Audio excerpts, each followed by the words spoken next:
नमस्कार। 4 PM news network में आपका हार्दिक स्वागत है। देखिए, कुछ दिनों से आप देख रहे होंगे और अभी आपको पता चला होगा कि मोदी जी इटली चले गए हैं G7 की सम्मेलन में। वो आनंद लेंगे, वहां अच्छे मौसम का आनंद लेंगे और हिंदुस्तान में हम लोग 45 डिग्री के टेम्परेचर पे, दिल्ली के अंदर पानी की समस्या भीषण रूप ले रही है, बिजली की समस्या बहुत ज्यादा है। हमारे युवा जो हैं वो नीट परीक्षा में जिस प्रकार से पेपर लीक हुआ है और जिस प्रकार से खुलेआम बेईमानी हुई है, उसके लिए परेशान हैं और धूप और गर्मी में अपने भविष्य के लिए चिंतित हैं।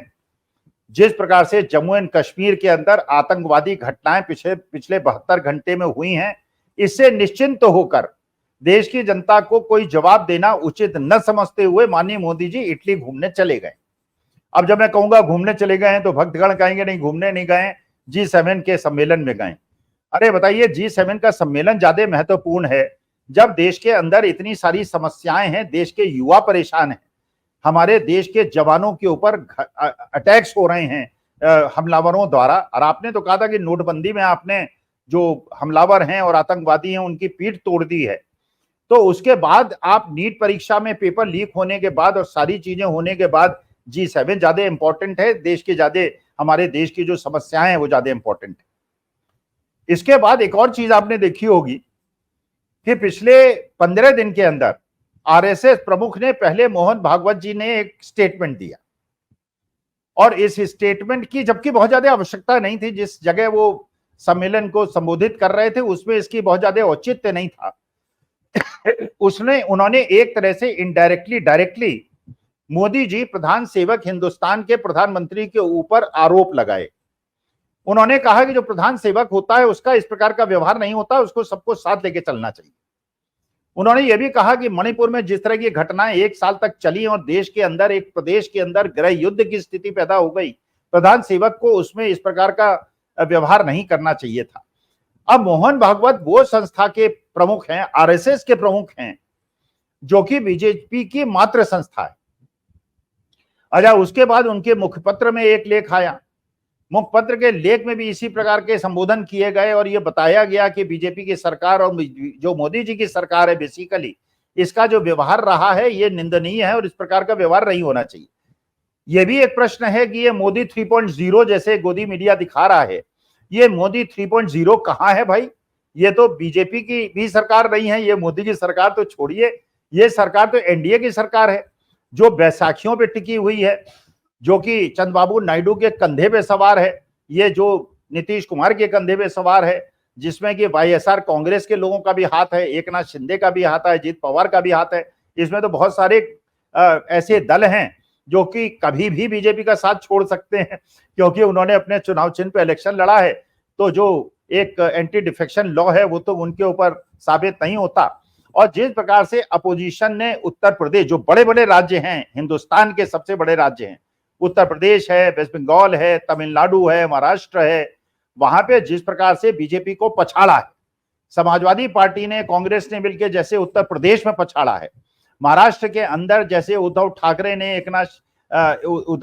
ने, शरद पवार ने, कांग्रेस ने पछाड़ा है, डीएमके कांग्रेस ने तमिलनाडु में पछाड़ा है और टीएमसी ने वेस्ट बंगाल में पछाड़ा है, उससे लगता है कि हिंदुस्तान के जो सबसे बड़े राज्य हैं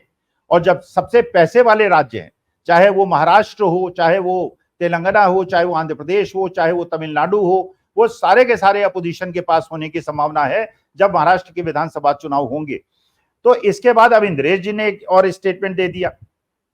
इंद्रेश जी ने भी कहा वही जो मोहन भागवत जी ने कहा, जो उनके मुखपत्र ने कहा, उन्होंने मोदी जी की भर्त्सना की।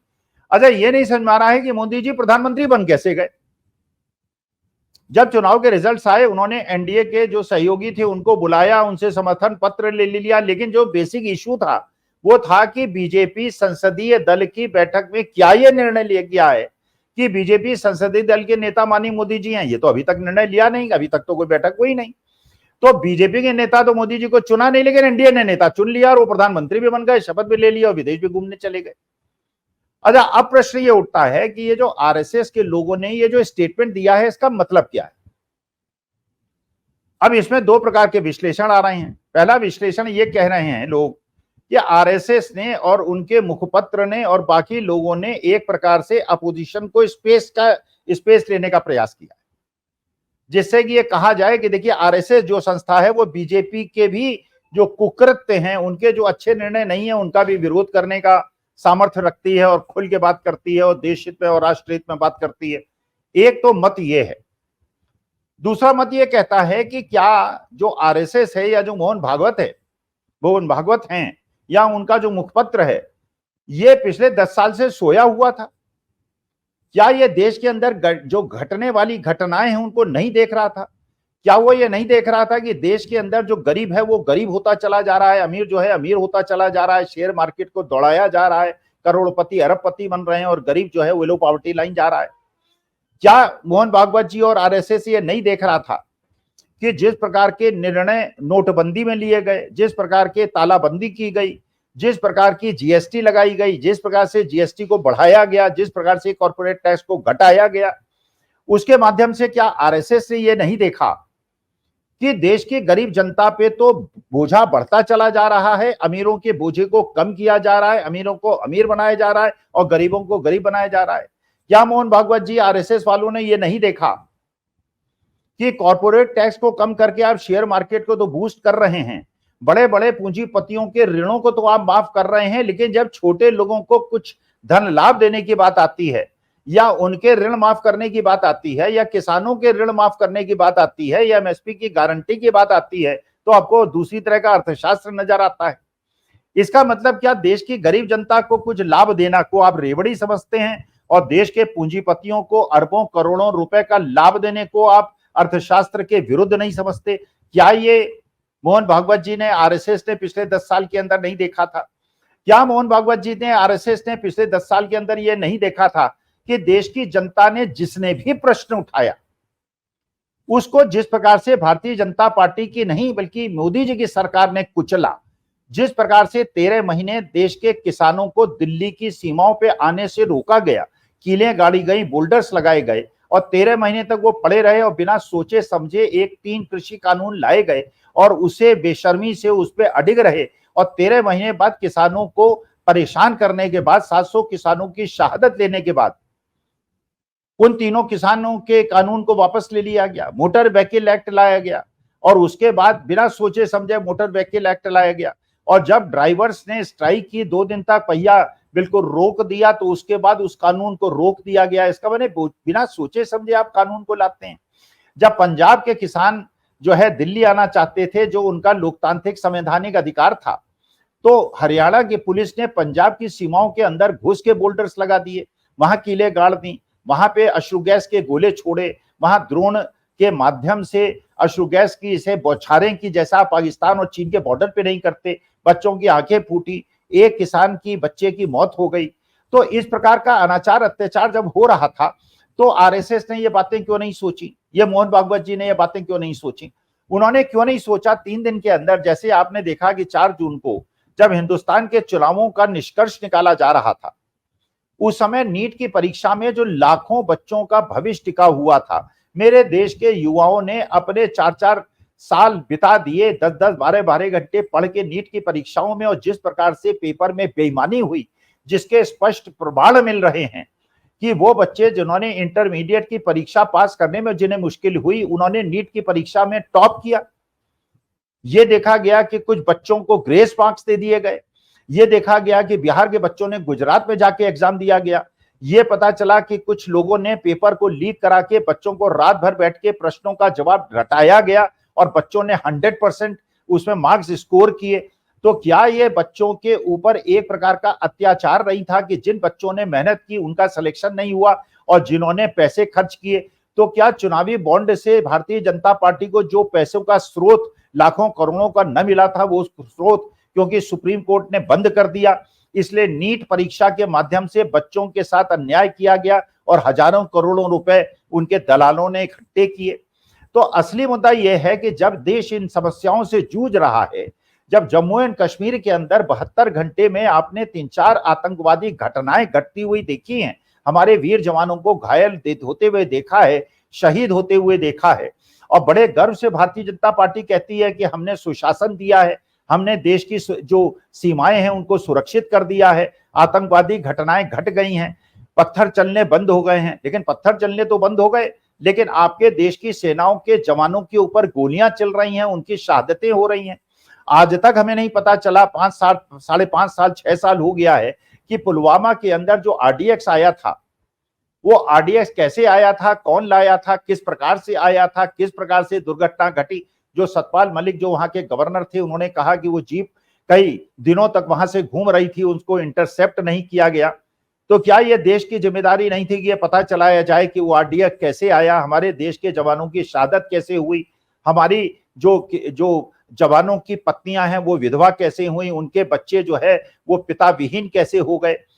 तो ये सारी चीजों को जानने की क्या देश की जनता को अधिकार नहीं है ये जानना कि हमारे देश की जवानों की शहादत, क्या उनका खून इतना ज्यादा वो हो गया है, सस्ता हो गया है कि उनकी शहादत पे हम लोग प्रश्न नहीं उठाते। देश के अंदर जैसे महंगाई बढ़ रही है, इस समय देश को सारा ध्यान, और देश का एजुकेशन मिनिस्टर कहता है कि नहीं, नीट परीक्षा में कोई पेपर लीक नहीं हुआ, कोई बेईमानी नहीं हुई। विपक्ष वाले बिना बात चीजों को भड़का रहे हैं। ये कहते हैं कि विपक्ष वाले किसानों को भड़का रहे हैं, किसान ये जवानों को भड़का रहे हैं, ये पदक विजेताओं को भड़का रहे हैं, ये बच्चों को भड़का रहे हैं। और ये नहीं समझते कि बिना जांच कराए, बिना किसी इंक्वायरी के एजुकेशन मिनिस्टर ये कैसे कह रहे हैं कि इसके अंदर कोई पेपर लीक नहीं हुआ है, जबकि बिल्कुल स्पष्ट दिख रहा है सामने ग्रेस मार्क्स देके कैसे बच्चों को आपने परीक्षा में उत्तीर्ण बता दिया है। और सुप्रीम कोर्ट ने इस चीज को मानते हुए फिर दोबारा कहा है कि वो बच्चे जिनमें इस प्रकार के 700-750 कितने बच्चे हैं, उनका री एग्जामिनेशन कराया जाए। और जब री एग्जामिनेशन हो जाएगा तो आप देखिएगा वो बच्चे फेल हो जाएंगे, क्योंकि उनको घपलेबाजी करके, उसका पैसे का लेन देन करके और सारी चीजें करके उनको किया गया है। तो जो मैंने शुरुआत जिस बात से की थी कि दो मत हैं, एक मत कह रहा है कि आरएसएस जो है वो अपोजिशन का स्पेस लेना चाह रहा है, और दूसरा मत यह है कि आरएसएस शायद मोदी जी ने जिस प्रकार से एक तंत्र स्थापित किया है, एक तानाशाही को स्थापित किया है, और जिस प्रकार से उन्होंने आरएसएस को भी पीछे छोड़ दिया है, बीजेपी को भी पीछे छोड़ दिया है, और एक नई भारतीय जनता पार्टी बनाने का प्रयास किया है जिसमें कांग्रेसियों का बहुमत है। इस बार जितने 240 सांसद जीते हैं उसमें 165 सांसद ऐसे हैं जो कि कांग्रेसी बैकग्राउंड के हैं, उनको तो पुरस्कृत कर दिया है। और जो आरएसएस बीजेपी के तपे तपाए 30-40 साल काम करने वाले नेता हैं उनको पीछे छोड़ दिया है। इसी कारण से गुजरात के अंदर भी विद्रोह पनप रहा है, उत्तर प्रदेश, हरियाणा, हर जगह विद्रोह पनप रहा है कि नए नए लोगों को, तो बीजेपी के अंदर मोदी जी एक ऐसी टीम बनाने की कोशिश कर रहे हैं जिससे कांग्रेस से आयातित नेताओं को वो आगे बढ़ाए और बीजेपी के लोगों को, आरएसएस के लोगों को पीछे छोड़ दें। तो क्या आरएसएस वास्तविकता में नाराज है मोदी जी से? लेकिन आप जैसे जानते हैं, मान लीजिए किसी भी बच्चे के खिलाफ पड़ोसी कहते हैं कि साहब बच्चा बहुत खराब है, लेकिन माँ बाप कहते हैं कि नहीं, बच्चा खराब नहीं है, संगत खराब है या कुछ कारण रहा होगा, कुछ हो। लेकिन अगर बच्चे के माँ बाप ही ये कहने लगे कि बच्चा बदमाश है, दुष्ट है, इसका मतलब ये है कि मोहल्ले वाले भी सही कह रहे हैं, और जब माँ बाप ये कहना शुरू कर दें इसका माने सही में बच्चा बड़ा दुष्ट है। तो अगर आरएसएस जो मात्र संस्था है बीजेपी की, अगर वो मोदी जी के अंदर खोट निकालने लगे, अगर उनका मुखपत्र मोदी जी के अंदर खोट निकालने लगे,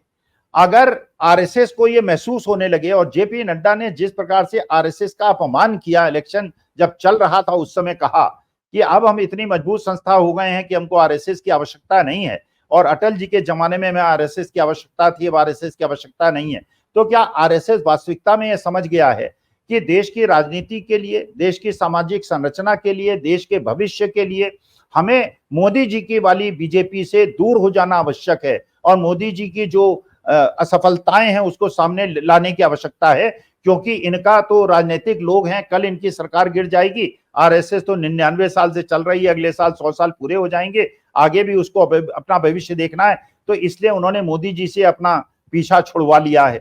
तो वास्तविकता यह है कि आज के तारीख में केवल अपोजिशन ही बीजेपी के अंदर खोट नहीं निकाल रहा है। बीजेपी के खुद के नेता, चाहे वो संगीत सोम हो, वो संजीव बलियान से भिड़े हुए हैं, वहां एकनाथ शिंदे जो हैं वो अपनी पार्टी के नेताओं से भिड़े हुए हैं, अजीत पवार से भिड़े हुए हैं। अजीत पवार और छगन भुजबल के बीच में ये द्वंद्व है कि राज्यसभा में अजीत पवार ने अपनी पत्नी को क्यों भेजने का प्रयास किया, यहाँ पे तो हम जाने में इंटरेस्टेड थे। जिस प्रकार से वेस्ट बंगाल के अंदर बीजेपी के कुछ मेंबर ऑफ पार्लियामेंट टीएमसी के अंदर जाने के चक्कर में हैं, जिस प्रकार चंद्रबाबू नायडू अपने दांव पेच दिखा रहे हैं, नीतीश कुमार दिखा रहे हैं। तो इस समय मोदी जी क्योंकि चारों तरफ से घिर गए हैं, वो जनता द्वारा भी घेर लिए गए हैं, वो भारतीय जनता पार्टी के अंदरूनी राजनीति के लिए भी घेर लिए गए हैं, वो आरएसएस द्वारा भी घेर लिए गए हैं। तो ऐसे समय में जब देश इतनी बड़ी समस्याओं से जूझ रहा था और जहां नीट की परीक्षा पे जवाब देना आवश्यक था, जब जवानों पे हो रहे आक्रमण और टेररिस्ट अटैक्स पे जवाब देना आवश्यक था, जब महंगाई पे आवश्यक था, जब दिल्ली की जनता पानी के लिए तरस रही है उसका जवाब देना आवश्यक था, जब बिजली की कटौतियां हो रही हैं उस पर जवाब देना आवश्यक था, तो इन चीजों पे जवाब देने के बजाय वो G7 में भाग लेने चले गए। G7 जाना बहुत आवश्यक है, विदेश मंत्री को भेज देते। लेकिन इस समय देश के अंदर जो महत्वपूर्ण प्रश्न चारों तरफ से उठ रहे हैं उनका जवाब देना मेरे ख्याल से और देश की जनता के हिसाब मोदी जी को देना आवश्यक था। लेकिन मुझे लगता है उन्हें भी लग गया है शायद मोदी जी को कि सरकार कुछ दिन की है, उसके पहले जितने G7 G20 और जितने भी ब्रिक्स सम्मेलन है उस पर पार्टिसिपेट कर ले, उसके बाद हो सकता है कोई नया प्रधानमंत्री देश का नेता इन विदेश यात्राएं करे और उसके बाद झूला झुलाए और बिरयानी खाए। लेकिन अभी जो समस्याएं हैं उनसे बचना मेरे ख्याल से उचित नहीं था। इस समय देश के अंदर जो भी कंसर्न्ड मंत्री हैं उनको देश में जवानों पे कैसे आक्रमण हो रहा है, टेररिस्ट अटैक क्या हो रहे हैं, नीट की परीक्षा में क्या हो रहा है, दिल्ली के अंदर पानी की क्या व्यवस्था है, इसके बारे में जवाब देना ज्यादा आवश्यक है। ये देश के लोकतंत्र के लिए ज्यादा आवश्यक है। मौज मस्ती करने के लिए अच्छा समय जब आ जाएगा तो करिएगा। इस समय देश समस्याओं से जूझ रहा है, उस पर जवाब देना आवश्यक था। नमस्कार, धन्यवाद और प्रणाम।